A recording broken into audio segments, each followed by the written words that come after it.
Hello.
Today's Neville Goddard conversation builds further upon our last Sunday's video and relates over to the video I released a few days ago and ties into the concept of faith, mood, and attitudes of mind, also referred to as states of mind.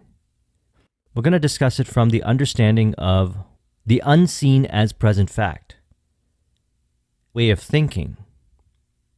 Now, we want this thinking to be automatic, so let's stimulate this discussion via a quote here from Neville in which he states, "I take a look at my world, and I'm very restricted. Everything about me is something I would like to break through, transcend it, become a bigger person, a more secure person, where I'm doing a greater job in the world. All these things I would like to do, but reason tells me I'm not doing it, and my senses confirm my reason. Now, is there something in me that is my true self that can do it? Yes, my imagination can do it. In my imagination, I go and prepare the state. I actually go into the state and fill that state with my own being and view the world from that state. I don't think of it, I think from it. When I think from it, I'm actually preparing that state.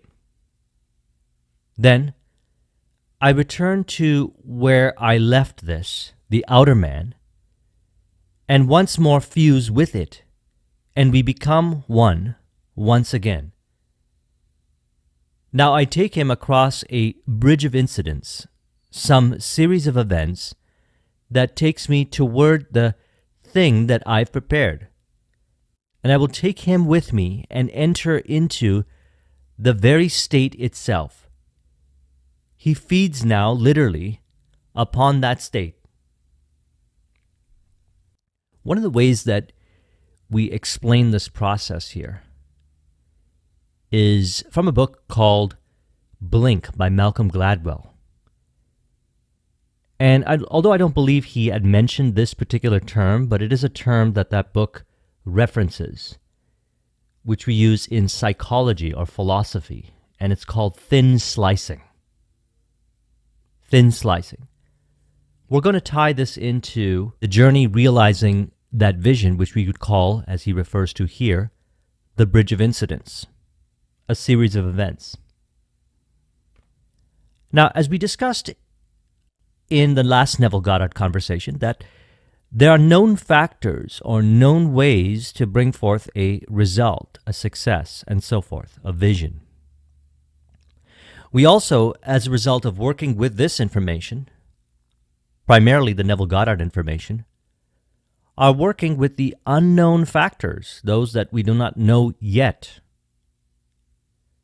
Now, one of the things that we like to do as human beings is we like to put labels on things in the mind so we can understand things, to conceptualize things, so that it makes our journey easier. These ideas that are being expressed are conceptual ideas. And the goal is to soften the blow, make it easier on the journey to realizing the vision. What we want to recognize that these are things that we actually already know. And these videos, these conversations, pose as a reminder. I believe that the idea of faith, which is loyalty to the unseen reality of your vision, and as he refers to thinking from the state, which is one with the vision, which is related to what you saw in the end when you did the imaginal scene, is related on the journey as what I've titled this mind map here, the unseen as present fact. And it is revealed by our thinking, our behaviors, and how we go about relating with people, environment, circumstance, and information, as well as how people, environment, circumstance, and information relate to us.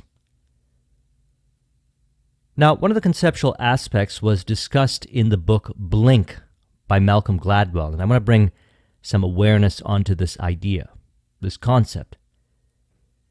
It's called thin slicing.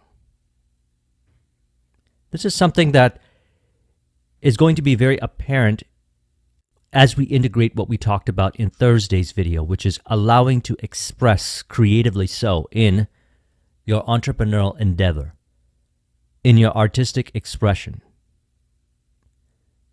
We've been referring to this as some way, somehow, or, as he says here, the bridge of incidents, some series of events that takes me towards the thing that I have prepared, bringing your vision into reality. Now, this concept, thin slicing, is a term used in psychology and philosophy, and it describes the inherent ability that we have to find patterns in events based on only narrow windows of appearance, only a small amount of stimulus from the five sensory world. We call this also tapping into intuition. The term refers to the process of making very quick decisions from that state, and from the minimal information that is being presented, we're able to form conclusions automatically so, deciding what course to take. And what we find is that this kind of decision, this accurate, precise decision making as a result of minimal data inputs, can be as accurate, and a lot of times, especially when we work with this information here, we realize a lot more so accurate than trying to sit down and consume large volumes of information and trying to control every aspect or a lot of the aspects of the journey to realizing the vision. Now, in books like Letting Go by David Hawkins, Power versus Force, we refer to this as surrender, surrendering to the state, allowing. Now, this is a attitude of mind. Now, when we look at attitude, attitude is defined as a settled way of thinking or feeling about someone or something, typically one that is reflected in a person's behavior, in how we emotionally integrate as well. So, for example, I had a conversation yesterday with one of my clients who actually stimulated this video. He asked me about my trip last week where I went up north snowboarding, and I actually decided to stay working from up north so I could get in some more snowboarding in the evening. And he says, how do I parallel that and relate that over to creativity and inspiration in what I do, these videos, in business, in consulting, and so forth? How does it help me draw the inspiration and creativity, as I had mentioned a number of times to him? And I believe it relates to the reminder of this concept here, the thin slicing. Some way, somehow, you'll get to the end. So when you go up the lift, you imagine yourself going down the pathways or the slopes, and you might even remember some bumps, and you consider, oh, I'm going to carve around this and do this jump and so forth. And you do it from a place of ease. And what you notice is that when you jump on the slope, intuitively slow, you're not even thinking. You're allowing yourself to express as you go down the slope all the way to the end. And yeah, there might be some challenges, but one of the things that parallels going down the slopes and the bridge of incidents in relation to the entrepreneurial journey, in relation to any bridge of incidents leading to any vision, is the surrender, the trusting, and the allowing to facilitate one of the known factors. There's unknown factors as well, but we're talking about today a known factor, thin slicing. So it's this attitude of mind that is developed with practice through repetition. This is why we always say, experience is one of the greatest teachers.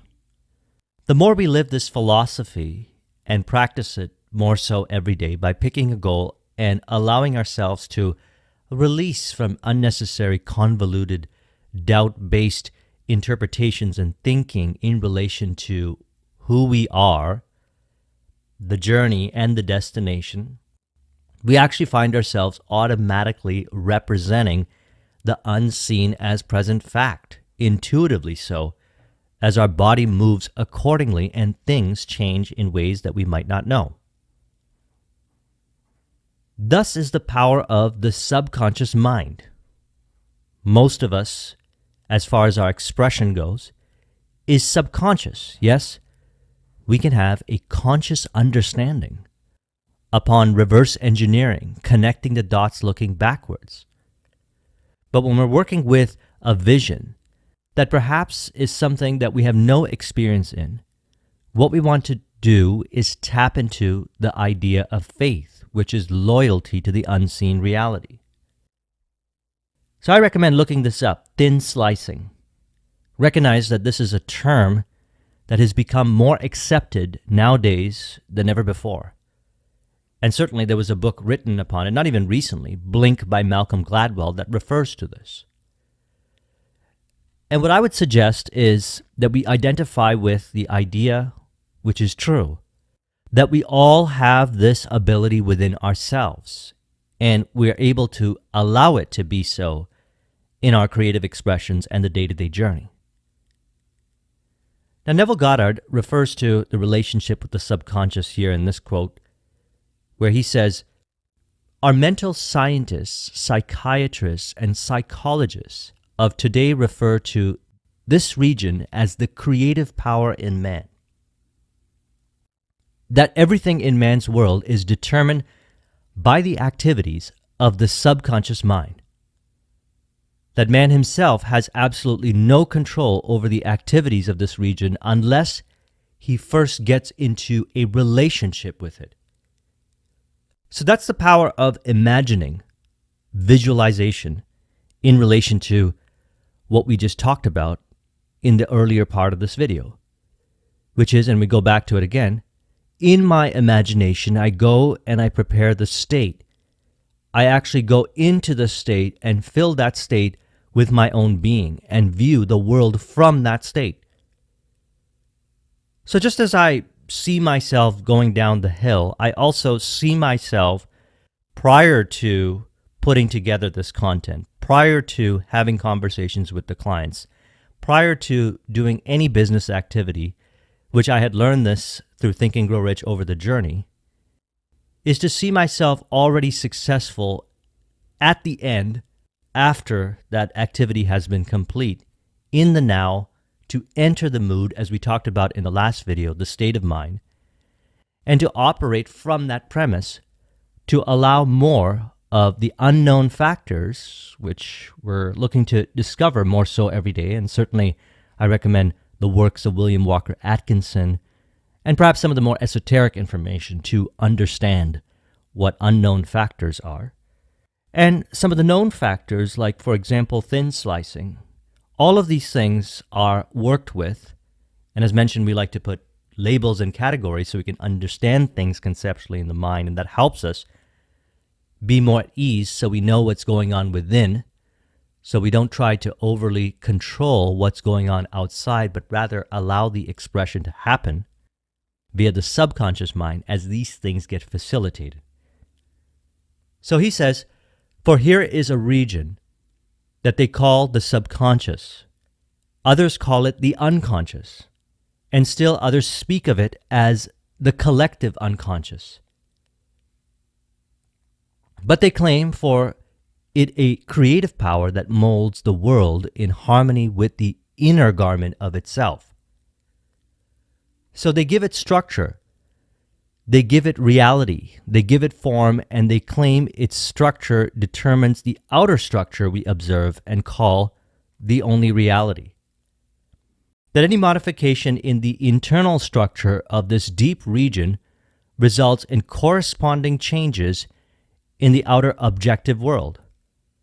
But then they leave us at the mercy of it unless we can find a trick of entering into a relationship with it. The truth is that we already have a relationship with it. If we look at the expression of the outer world, and what is suggested here is that this is a expression, reflection, a birth of the subconscious mind, then we already have the ability to do this. What we're deciding to do is to do this more consciously, to imagine, to think, and to identify with what we're imagining and what we're thinking, because that's the key word, identifying with what we dwell in, so that we can express and experience reality from those perspectives. So again, he says it really well here in this quote. He says, knowing New York City quite well, I would assume I am stranded in a most familiar part of New York, and let it surround me. I must be in it, and then think of San Francisco. I must now see it 3,000 miles to the west of me, as I now see New York City 3,000 miles to the east of me. If I go into that state and dwell in it and make it natural, though I remain in it only for a while, a minute or so, and we're talking about saturating, impressing, fusing with the image in the subconscious mind, then I open my eyes, I am shocked to find that I'm still here. I came back here. I have done it. I've entered into the state of my desire, and I will move across a bridge of incidents, a series of events that will lead me and compel me to take a journey to New York City. So even though the five senses says you're in another place, but meanwhile in your imagination, you're in another place, what is then happening is the unfoldment, or as we say, the rearrangement, which happens through known ways and unknown ways, things that you know you have to do, things that happen on their own. People seem to show up, a hunch or inspiration, which is why I recommend having an artistic expression, music, arts, communication, or any kind of expression where you abandon a persona that is very restrictive, that is not really who you are, because the reality is restrictive is based on overly identifying with certain indecision, fear, doubt, insecurity-based thinking to the level where we identify with that self-image. And so it seems very restrictive. Now, the abandonment of that self-image happens automatically when we enter that state. We'll notice it. He calls this the feeling of the wish fulfilled, or as we talked about in the last video, entering the mood. Now he says, now this I've used only as a spatial example. You can take it in a financial sense, take it in the social world, take it in any way whatsoever. That is what came to me a few days ago before I close. For if I could find something more simple to tell them, then I think I would have told them. This would be it. To enter into the state and not simply think of the state. Thinking from it differs from thinking of it. I must learn to think from it. Well, let's go back to our definition here of thin slicing. When we're able to look at a very minimal amount of five sensory data, and whatever it is that we're looking at or experiencing, we're interpreting it from the perspective of some way, somehow, this is in contribution to the vision, and you might actually know how it is. We call that a sign or a synchronicity. Or, if we want to take away those labels, we can look at it as the unseen as present fact. Because mind weaves a journey to the destination, even though all things exist now. As we've been realizing, creation is complete. And we select in our imagination where we desire to be, and we allow the bridge of incidents to unfold to bring us there. And it could be a combination of yin and yang, wu wei, doing and not doing, knowing when to act and when not to act, when to allow, when to take a step forward. All that happens in flow, again, which is why I like that he brought up the snowboarding reference, because such is the case in the entrepreneurial journey. Working with this concept of thin slicing, we get a little bit of information. Somebody presents an idea. Right then and there, because you are in that state of mind, the one that's reflective of the vision, you know right there, intuitively so, if it's the right opportunity for you or not. It's the one that you want to move forward with or not. You feel it. You don't even have to think about it. You intuitively know it. That would be referencing a faithful person, someone that is faithful and loyal to the vision, because they know in the moment. That's a person that's living in faith, loyalty to the unseen reality, which is the unseen as present fact, which represents itself in knowing in the moment. So what if we're confused? What if we are overthinking? What if we're stressed and frustrated? These are identifications of different states of mind that are not in harmony with the vision. So we go back to what brings us into the mood. And what I recommend is watching the video I released on Thursday, because I gave 7 ways of how I enter back into that mood, as he refers to enter into the state and not simply thinking of the state. Thinking from it differs from thinking of it. I must learn to think from it. So as mentioned, this is a reality screen of space mirror that we are reflecting upon based on the contents from within. That's what this world is.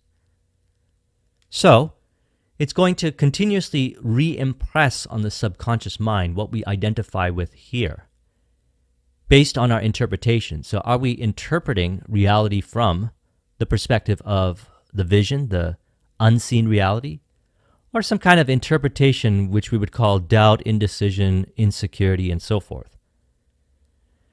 As we continue to identify with, let's say, those kinds of thinkings which are not in harmony with the vision, do not represent loyalty to the unseen reality, we continue to encourage those perspectives from representing itself again on the screen of space, because the subconscious mind accepts the instructions and expresses.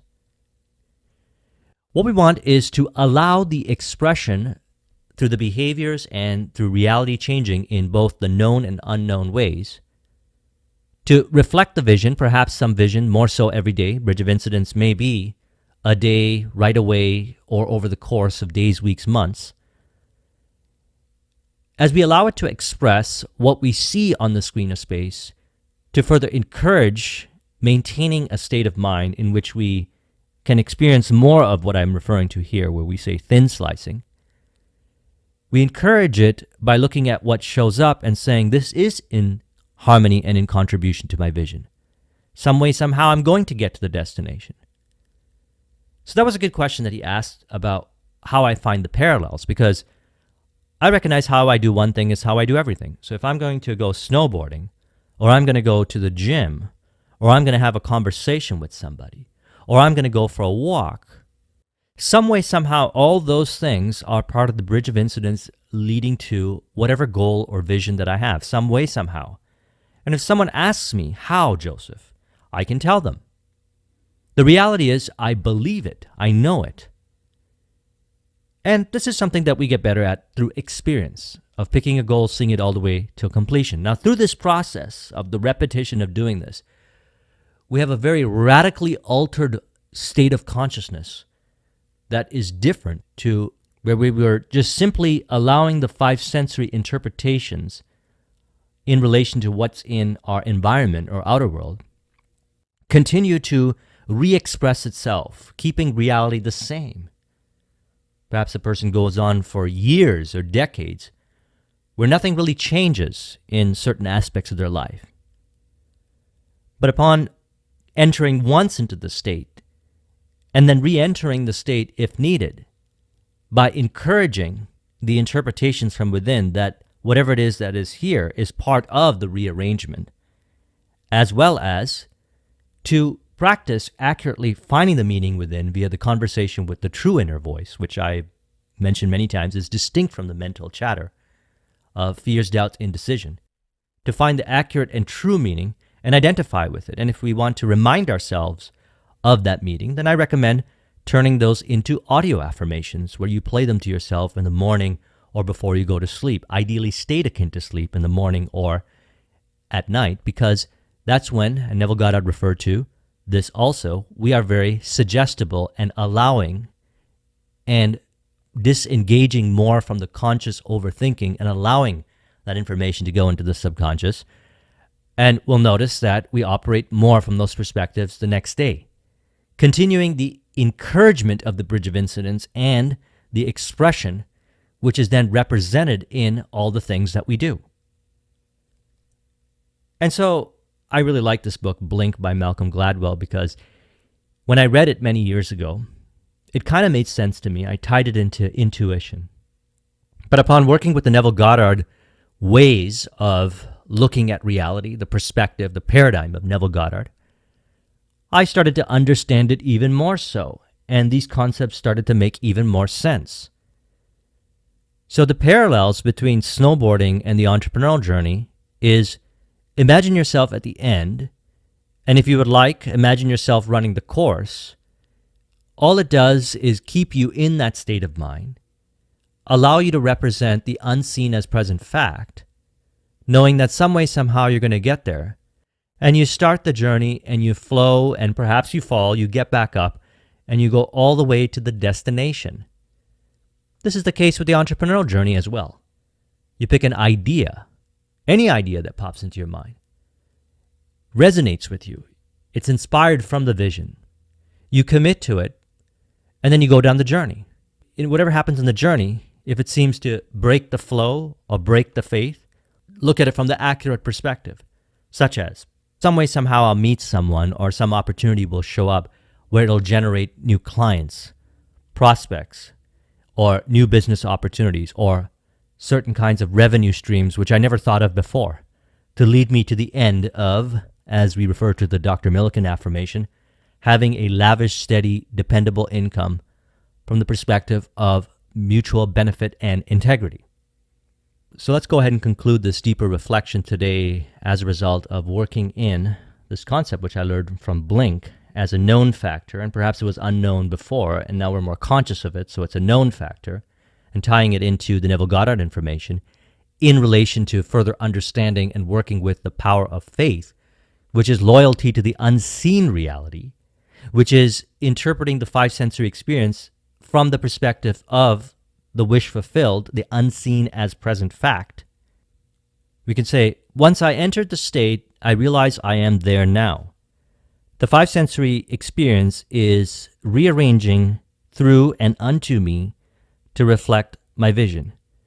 I remain in a state of mind of peace, flow, love, and calm as I listen to myself and I know what to do, what not to do, when to do, how to do, and I recognize that I'm finding more so the answers within. I also realize that people, environment, circumstance, and information show up to reveal the answers within myself as the theater that plays out through conversation or interaction. All these aspects are in harmony and in contribution in a flow-based bridge of incidents leading to the vision. I find myself at ease and in peace as I allow this to express through me, maintaining the state of mind, the mood that's one with the vision, allowing the creativity and the universal mind to flow through me to bring forth my vision from the perspective of love. If you would like a copy of this mind map, the link is in the description. Thank you very much for watching. I'll talk to you soon. Take care. Alternative medicine practitioners, however, have been promoting gold as essential for years, in some cases claiming to back it up with scientific studies. Not surprisingly, however, is the fact that without millions of dollars worth of clinical studies, mainstream medicine refers to this as pseudoscience. One thing that we can no doubt agree upon is the fact that our farm soils are totally depleted of this precious mineral, and if gold is an element needed in human nutrition, the only way we are going to get it is through supplementation. Historical uses. Gold has been used throughout Egypt and Asia by royalty for thousands of years, and they perhaps knew more about its benefits and how to use it than we do today. The use of gold in modern medicine began around 1890, when the distinguished German bacteriologist Robert Koch discovered that compounds made with gold inhibited the growth of the bacillus that caused tuberculosis. His work was honored with the Nobel Prize in Medicine. Gold has been used historically to treat digestive disorders, circulatory problems, obesity, and burns. It has been taken internally and applied topically to rejuvenate the skin. Here are some notable symptoms of gold deficiency: mental fog, forgetfulness, and low IQ. Sleep disorders, insomnia, and inability to relax. Overweight and obesity. Gastric and digestive disorders.